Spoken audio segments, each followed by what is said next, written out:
Several days ago, I woke up one morning and something was very unusual. I woke up with serious injuries. My left arm was unusable, as though it had been twisted and almost dislocated and torn off. My neck felt like it had been severely whiplashed. Over several days, those injuries became significantly worse, just as you would expect from such an injury. I also had a sore muscular area in my upper rump and lower back, on the side, with a lump at the center of it. I also had a sore throat and difficulty swallowing for about a day. My psoriasis had a massive flare-up at the same time as well. And yet, with all these serious unexplained injuries, the only injury I've been complaining about and about to die from was life-threatening stomach injuries. Means from an infection that I can't get medical treatment anywhere in the country because of my whistleblower status.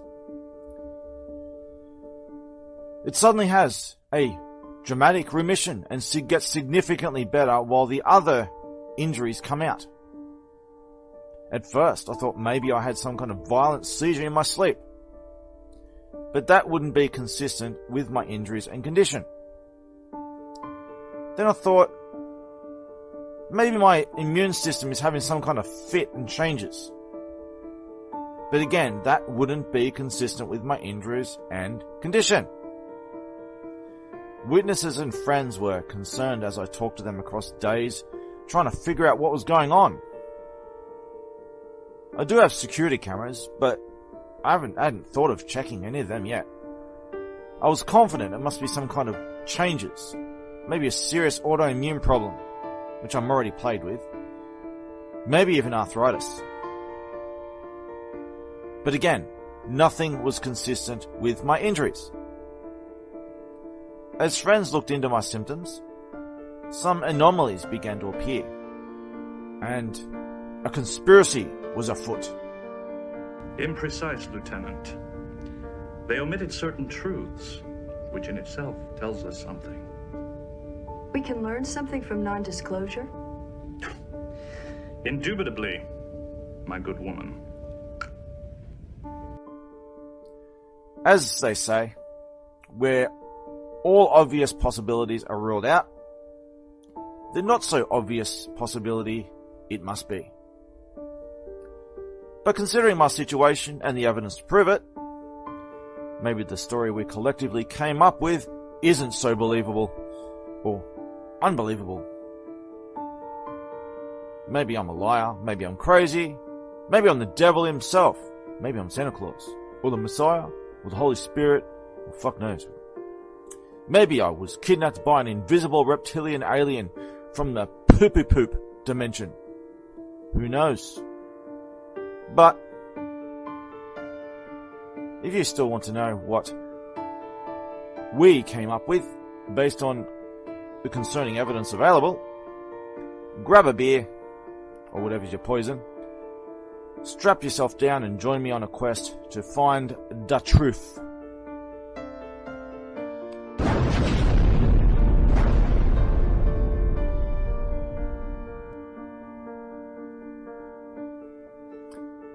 Understand, after a long talk playing Sherlock Holmes with friends, warning, no alcohol was consumed in the making of this tale, a possible story was proposed to explain all the injuries and anomalies. The story goes like this. I was asleep. Someone was waiting for me to sleep and snuck into my home. Is snuck even a word? I can't say sneak. That sounds like Smeagol.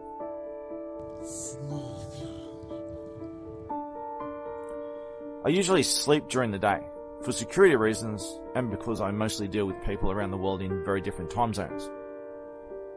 But that night, I did indeed sleep, and I left my back door open to get some fresh air in and help with my allergies, something I've never done before and will never do again. Asleep at night, with an open door, maybe on purpose, someone snuck in.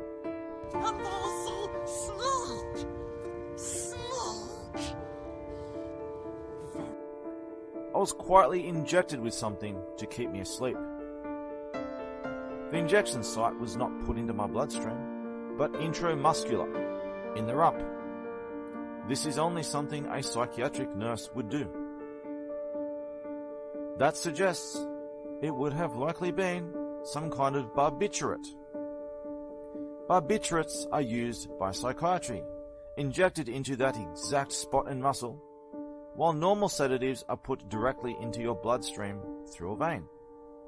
This strongly suggests I was injected and kidnapped by a psychiatric nurse from, guess where? Wyong Hospital. And while they desperately want me to hurry up and quietly die, they need me alive for the time being because of the heat regarding my Royal Commission phone call, which magically shot up in views recently for mysterious reasons. If I die right now, that will make me a martyr, like the world has never seen. If you still don't understand why, go watch my Royal Commission video. So they need me alive, until the heat dies down at least. If I die like this, they're fucked. Remember, I'm the one who has them by the balls. My life ends in such a way, and the domino king of dominoes falls. After being drugged to keep me unconscious with dangerous barbiturates, I must have been put into some kind of blanket and dragged out on the floor, because I don't have any scratches. And the leaves. I did notice when all this happened that a lot of leaves were mysteriously removed from my backyard, on the concrete path, but I didn't think twice about it. Upon looking closer, you can see here in these photos, there are clear marks where I was dragged out. Normally, the entire path is completely covered in leaves, but something was dragged through, as you can see, with the kind of material that would pick up those leaves under the weight of a human body. This is probably where the injury on my left arm came from. If you can see here, there's an angle where I'm being suddenly turned. In the middle image here, it looks like they tried to drag me across the path, and at the junction they decided to sharply change angle and drag me across the grass instead, because it was too hard and I was too heavy.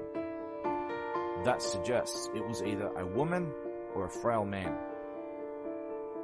It also suggests the type of grippy blanket material that would grip onto both the leaves and the concrete path. And they were definitely alone. It was a one-man job, because I was dragged out by the arm. They must have been pulling and twisting hard at my arm to try and get my body to move. A very messy job. Trying desperately to be as fast as I can, likely in a panic in fear of getting caught.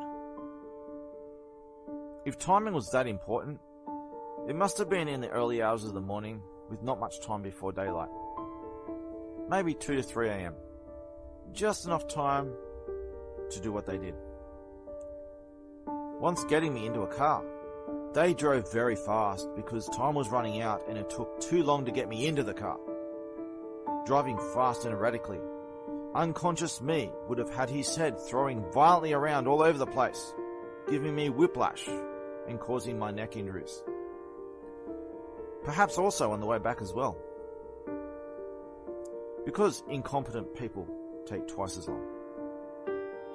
While there, wherever there was, while running out of time, I received a rushed endoscopy to look at my stomach injuries, causing my sore throat that lasted a day.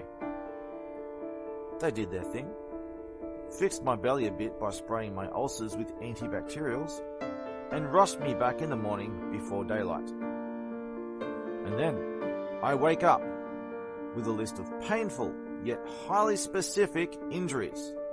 A flare-up of psoriasis due to the barbiturates and whatever else I put in my body, and a sudden magical partial remission of my life-threatening ulcer problem.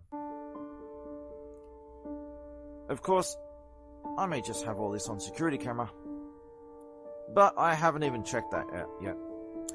And until I have reason to show otherwise, I'll just leave them and you guessing. Who knows? I might have been conscious all along, After all, my genetic line requires much more sedatives to render unconscious. You may be thinking, surely the government would not raid your home and kidnap you in the middle of the night. That's crazy. Would you like to see the countless recordings of them doing so? Sometimes succeeding and sometimes failing? Not just to me, but a common practice that happens to any serious whistleblower and or spy in the middle of the night, when no one is watching and the cameras can't see clearly. Unless you bought one of those night vision devices they're selling right now in the middle aisle of Aldi, hooked up to a mobile phone and a buried battery. At 300 meters range, it could even be hung up on a tree, or 3, or 5, or 7. But the question is, did I use a light sensor, a sound sensor, using Arduino, a tripwire on the door, or just leave it recording 24/7? Mobile phone, point at the screen, leave them both on overnight with an accidentally inviting open door. Shortly after giving the top-level government officials an ultimatum with the ultimate dead man switch and the evidence to prove I ain't bluffing. Don't fuck with a man with nothing to lose. Don't try to bribe a man with nothing to gain. Don't prolong the suffering of a man on a suicide mission with a death wish. And don't try to outsmart a man where the world's smartest man poses no more threat to me than does its smartest termite. You might also be thinking, surely the government would not spy on you, 'cause that's paranoid, you schizo. Would you like to see the dialogues and hidden camera recordings of my ISP talking to me about chronic wiretapping on my line? Even finding a live secondary wire attached to my home on the wall socket, the phone wall socket. Would you also like to see the documentation and attempted cover-ups of that wiretapping, which caused others to come forward as whistleblowers? Would you like to see my official government records confessing that I was repeatedly spied on and wiretapped for ridiculous false reasons? But that's crazy, yo. And racist.